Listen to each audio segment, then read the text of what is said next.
Hello and welcome. Today's therapist talk is going to be on having successful relationships. I'm filming this on Valentine's Day, so I thought that would be a good topic to address. And because it's a celebratory day, I'm going to focus on the positive things to do to have a successful, happy relationship. Yeah, there's a lot of things we shouldn't do, but let's focus on the things that we should do. And I'm going to base this list on the work of John Gottman, and I could do a lot of videos on why John Gottman's work is to be respected and why he is so eminent as a researcher in relationships. But all you have to do is Google his name, John Gottman, and you will see that he's done 30, 40 years of very scientific research on couples, what helps them stay together and do well, and what causes them to not do well and break up. So I admire him tremendously, and I'm going to use his research as a basis for sharing this list of 9 building blocks for a happy, successful relationship. And one way to think of how to do this is to think about having a bank account, and we want to fill that bank account as much as possible with this good stuff. And when we have this good stuff, it can help us get through the not so good times. And when we're having a not so good time, we want to think about having at least 5 positives to every negative, verbal or behavioral thing that happens in our argument, in our conflict. And the rest of the time, we want to think about having at least 20 good to every one negative thing. So if you're a little bit of an analytical thinker, that may help you think about how you want to have this in your mind to either improve the relationship that you're already in, or create a good relationship when you found the right person, when you feel that you're ready to find the right person. We want to make ourselves the best partner we can possibly be. And so this list we can use to be thinking about how to be a really good partner. What research has shown helps us be a really good partner. For some people, it kind of comes naturally. But for most of us, we didn't grow up seeing or learning about how to be in relationship with someone successfully. In fact, we may have seen relationships that we really don't want to emulate. So we have to study and learn, just like a lot of other things. And if these things don't come naturally to us, it's like building muscle. It takes practice, it takes training, and it's not about being perfect. Not one of us are perfect, but can we do the best we can do and have as much of this in our relationship as possible? So without further ado, let's start with the 9 building blocks for a successful relationship. The first building block is called, by John Gottman, love maps. And love maps mean understanding your partner's world, their history.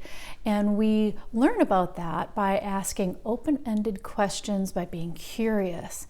And when we learn about our partner's history, about their inner life, we do it with a non-judgmental stance. So we're obviously not going to use, sensitive information that they share, important information that they share, against them when we're in conflict.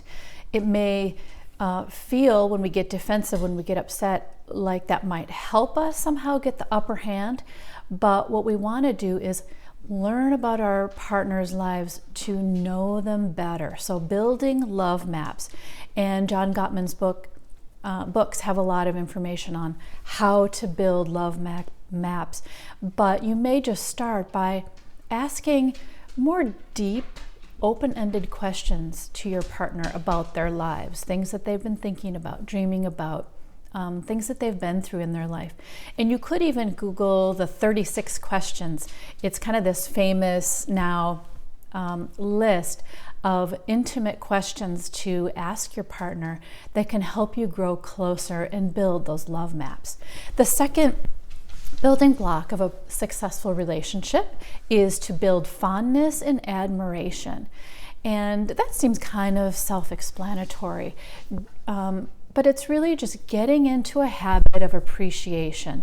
You know, the great advice they give you as a parent is to catch them being good. Well, I think that works with partners too. Catch your partner being good, which means doing things that you really enjoy, that you really like. If it's, you know, their kind of general person, you know, the way they look, their sense of humor, their kindness, noticing it and speaking about it, saying something about it. Or it could be those day-to-day things like taking out the garbage or cleaning something that, you know, you kind of didn't want to do, doing something that wasn't asked of them. When you share appreciation, fondness, admiration for the other person, that is building that relationship bank account. The third thing that is a building block is turning toward. And turning toward is when your partner expresses what he calls a bid for attention. And a bid for attention could be a big thing like, I really need to talk about this serious thing. But most of the time, it's when your partner wants to start a conversation, when they say, oh, look there's an interesting bird out there, or I just read something in the paper that, you know, I thought was kind of fascinating and I'm wondering about. When you hear your partner express something like that to you, they're making a comment, they're sharing something that they notice. If you turn toward them, that means you're joining in with them. You're saying, oh yeah, that bird, you know, let's look up what that is, or oh yeah, that's a cool bird. Now it could be like really getting excited about what they share, or it could be as simple sometimes as, oh yeah, you know, just responding in a positive way is turning toward. And in other videos, I'll talk about the other choices you can make in those moments, but really relationships are about those small moments sometimes, aren't they? Is your partner joining in with you? Are they responsive to you when you make a comment, when you draw their attention to something? So use this list though about how you want to be, like what you could do more of. Then the next is positive perspective. Do you have the positive perspective about your partner? Do you have this overall feeling, this overall assumption of kindness toward your partner? So for instance, they come home from work late and they're kind of grumpy, they're kind of distant. If you have a positive perspective, you kind of tell yourself, oh, they must have had a hard day, or they're not feeling so great today. And you may, you know, ask them about that. When you don't have a positive perspective, you might say to yourself, you know, there they are again ignoring me, or there they are again being grumpy, and they really are a grumpy person.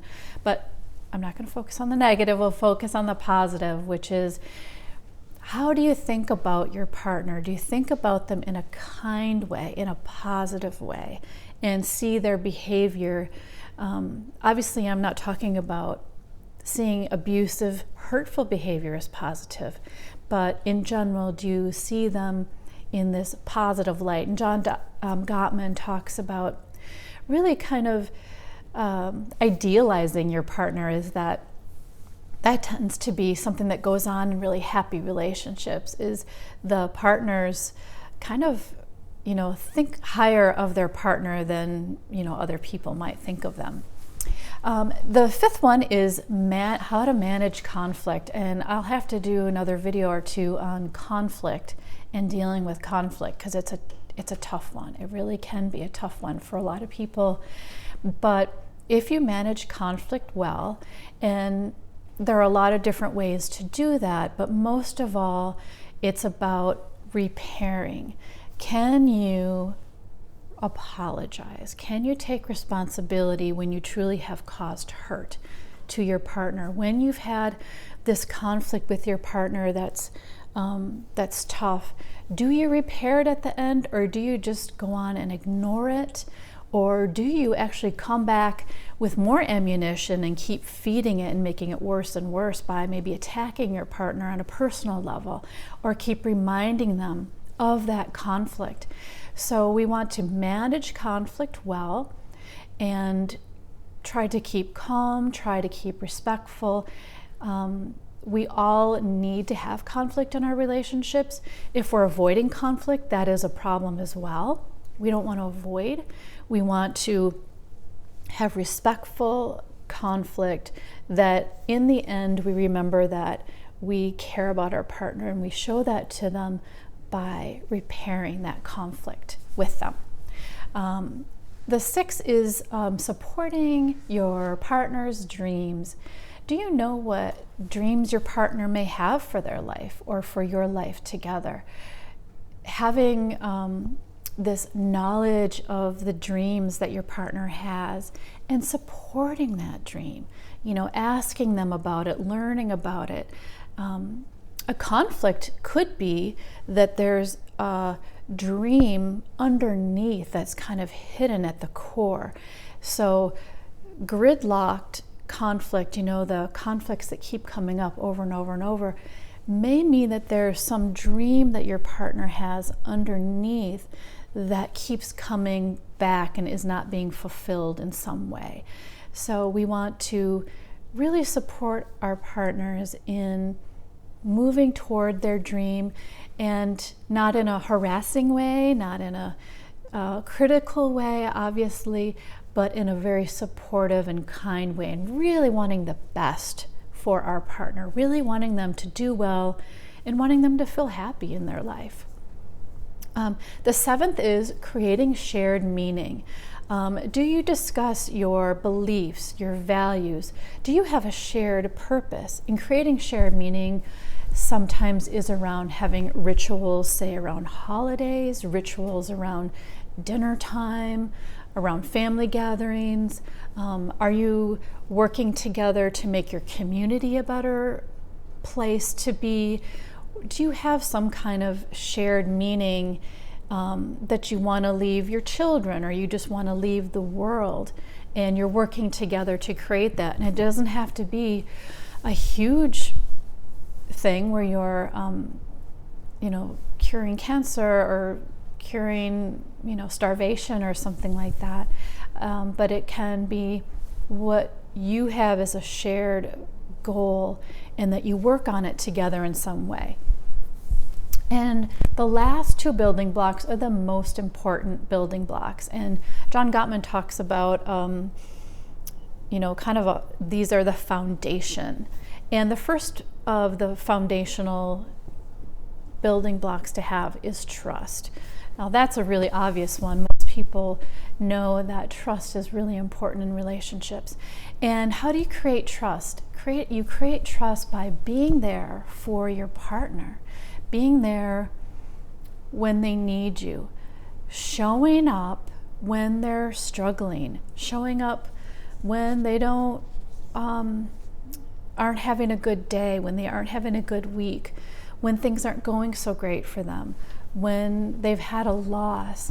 You show up, you're there with your presence, and it doesn't have to be a solving the problem. It has to be around being present and saying you care in some way. So you show up, and a lot of people will say, well, of course my partner can trust me. Of course I'm there for them. But trust isn't shown by what you think on the inside. Of course I love them. Of course I care about them. It's known by your behavior. So you behave in a way that's trustworthy.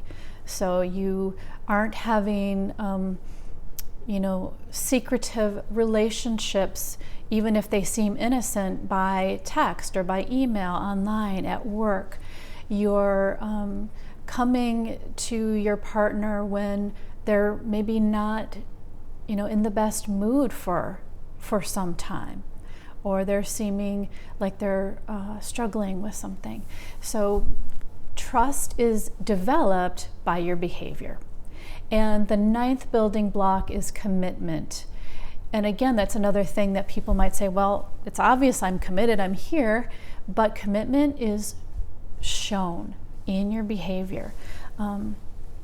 Commitment is shown by doing behaviors that show you cherish your partner, that you're loyal to your partner, that you put your partner above others. And that's really related to fondness and admiration and positive perspective too, isn't it? Commitment is when you have a bad fight or you have a bad couple of weeks, rather than going on the attack, or rather than telling yourself, well, obviously that person is messed up, or obviously they have a problem.